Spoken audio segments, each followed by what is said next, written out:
Hello दोस्तों, स्वागत है आपका चैनल पे। और आज मैं आपको सिंपल प्रेजेंट टेंस में हिंदी टू इंग्लिश ट्रांसलेशन कैसे करते हैं वो आपको बताने जा रहा हूँ। यानी आज हम लोग सीखेंगे कि हिंदी से इंग्लिश में सिंपल प्रेजेंट टेंस का कोई भी सेंटेंस हो उसका ट्रांसलेशन हम लोग कैसे करेंगे। तो आइए हम लोग सबसे पहले देखते हैं सिंपल प्रेजेंट टेंस में ट्रांसलेशन कैसे करते हैं। तो यहाँ पर मैंने एक सेंटेंस लिया है, राम आम खाता है। इसका हम लोग ट्रांसलेशन कैसे करेंगे, ये देख कर के ये सेंटेंस लग रहा है कि ये प्रेजेंट इंडेफिनिट टेंस या सिंपल प्रेजेंट टेंस का वाक्य है, क्योंकि इसके वर्ब के लास्ट में ता है, ती है, ते है लगा हुआ है। दोस्तों आपको याद होगा, हमने आपको पहले के वीडियो में बताया है कि किसी भी सेंटेंस के अंदर में ता है, ती है, ते है, ता हो वगैरह रहता है तो वो सारे सेंटेंसेस सिंपल प्रेजेंट टेंस से बिलोंग करते हैं। तो आइए हम लोग ट्रांसलेशन कैसे करते हैं ये देखते हैं।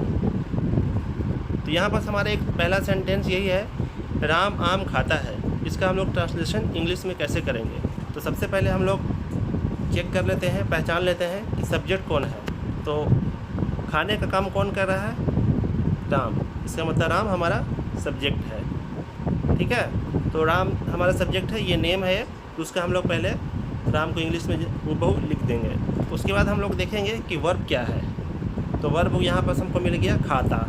खाना एक वर्ब है तो उसी से बना हुआ है खाता। तो खाने का इंग्लिश में क्या होता है, ईट। ईट मतलब खाना होता है। तो उसके बाद हम लोग सब्जेक्ट के बाद वर्ब लगाते हैं सिंपल फॉर्म में। इसमें वर्ब में किसी तरह की कोई चेंजिंग नहीं होती है। उसके बाद हम लोग सब्जेक्ट में, उसके बाद हम लोग सेंटेंस में देखते हैं कि अगर कोई ऑब्जेक्ट है तो ऑब्जेक्ट को रखते हैं। यहाँ पे हम लोग चेक कर लेते हैं कि क्या खा रहा है। तो आम खा रहा है, तो इसका मतलब हम लोग को ऑब्जेक्ट हो गया मैंगो। तो अब हमारा सेंटेंस ऐसे हो जाएगा, राम ईट्स मैंगो। अब यहाँ पे एस कहाँ से आया, ये सोचने वाली बात है।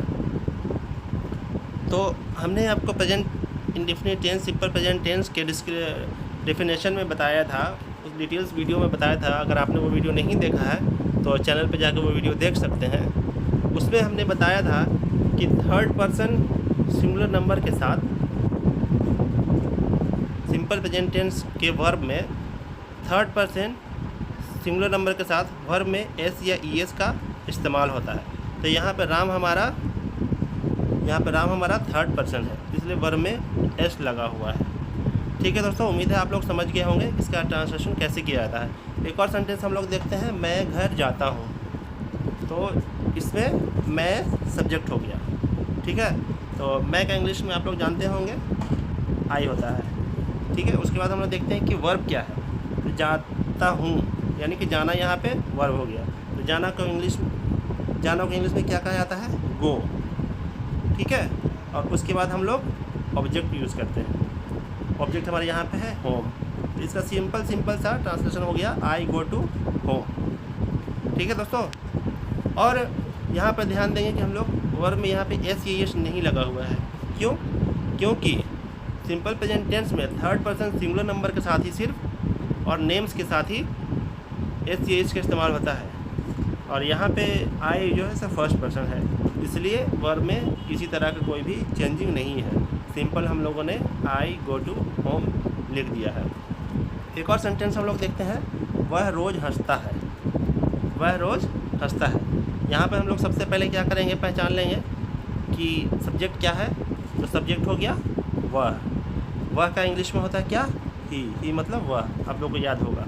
अब हम लोग यहाँ पर वर्ब पहचानेंगे। वर्ब हो गया हंसता है, यानी कि हंसना यहाँ पर हम लोग का वर्ब हो गया।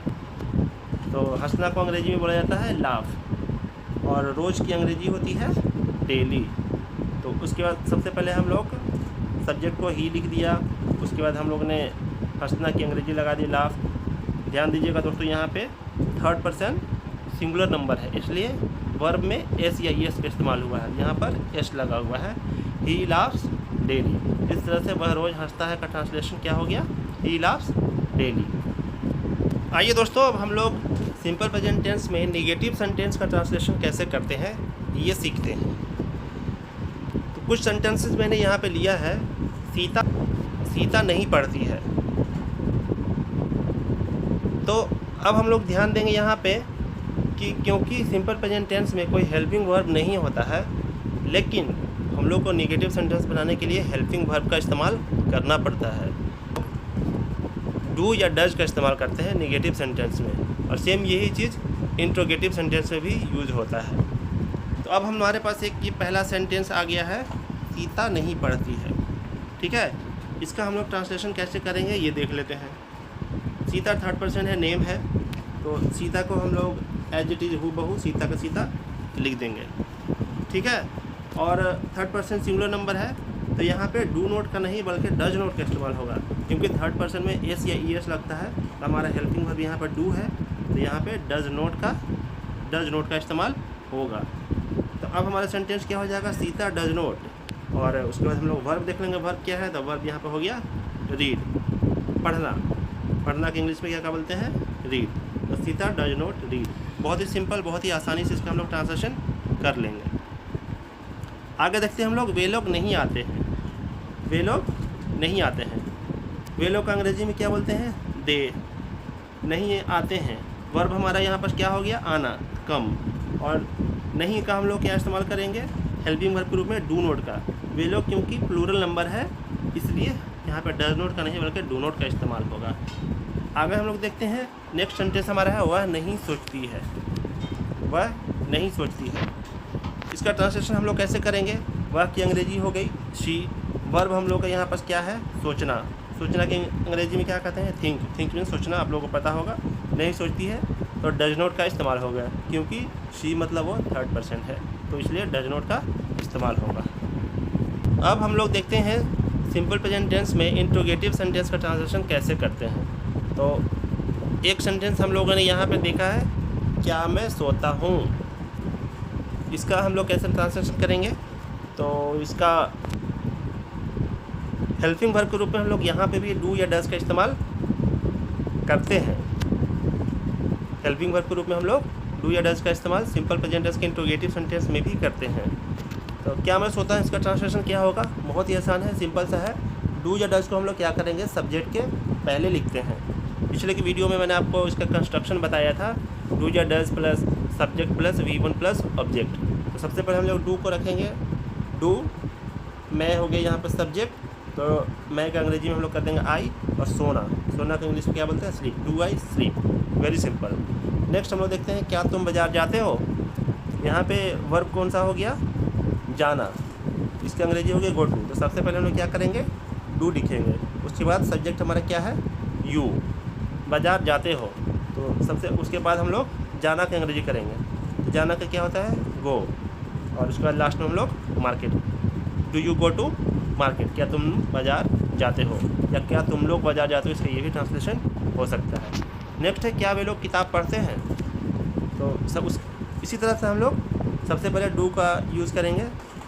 अगर दोस्तों यहाँ पर थर्ड पर्सन अगर रहेगा, थर्ड पर्सन सिंगुलर नंबर या फिर किसी तरह का या किसी का भी नाम रहता है अगर, तो हम लोग डू की जगह पे डज का इस्तेमाल करेंगे। ध्यान दीजिएगा आप लोग, क्या वे लोग किताब पढ़ते हैं, तो सबसे पहले हम लोग डू लिखेंगे, सब्जेक्ट हमारा क्या है, दे मीन्स ये लोग, वे लोग, और उसके बाद हम लोग देखेंगे वर्ब क्या है, तो पढ़ना का इंग्लिश क्या होता है, रीड।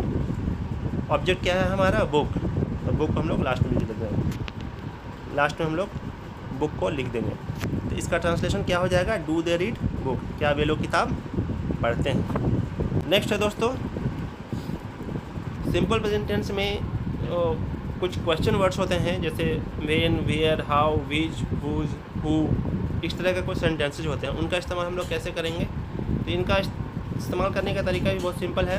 हम लोग डू या डज के पहले ये क्वेश्चन वर्ड्स को रखते हैं, उसके बाद हम लोग सब्जेक्ट को रखेंगे, और सबसे लास्ट में वर्ब को, अगर ऑब्जेक्ट कोई है तो उसके बाद लास्ट में ऑब्जेक्ट को रखते हैं। तभी हम लोग कुछ सेंटेंसेज देखते हैं। सबसे पहला सेंटेंस हमारे यहाँ पर है, तुम कहाँ जाते हो, तो इसका ट्रांसलेशन क्या होगा, सबसे पहले हम लोग कहाँ का अंग्रेजी लिखेंगे, कहाँ, ये क्वेश्चन वर्ड से था, कहाँ की अंग्रेजी होती है, वेयर। उसके बाद हम लोग डू या डज का इस्तेमाल करेंगे, उसके बाद हम लिख देंगे डू, ठीक है। उसके बाद सब्जेक्ट का इस्तेमाल होगा, सब्जेक्ट यहाँ पे कौन है, यू, और लास्ट में हम लोग वर्ब को लिख देते हैं, गो। इसके बाद इसका ट्रांसलेशन हो जाएगा, वेयर डू यू गो, तुम कहाँ जाते हो। नेक्स्ट सेंटेंस है हमारा, वह कब सोती है, तो वह की अंग्रेजी यहाँ पे हम लोग देख लेंगे। सबसे पहले वह हमारा सब्जेक्ट है, कब हमारा क्वेश्चन वर्ड है, सोना हमारा वर्ब है।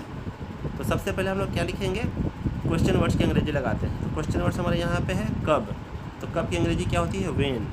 उसके बाद हम लोग डू या डज का इस्तेमाल करते हैं, ये थर्ड पर्सन है तो डज का इस्तेमाल हो जाएगा, व्हेन डज।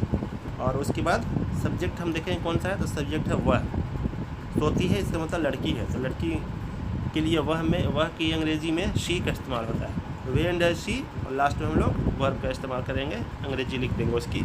तो सोना की अंग्रेजी क्या हो जाएगी, स्लीप। इस तरह से हमारा ट्रांसलेशन हो गया, when does she sleep. Next हमारा सेंटेंस है आप क्या खाते हैं। आप क्या खाते हैं, तो इसमें भी हम लोग सेम वही करेंगे। क्या है हमारा क्वेश्चन वर्ड है, तो क्या की अंग्रेजी सबसे पहले हम लोग लिख लेंगे व्हाट।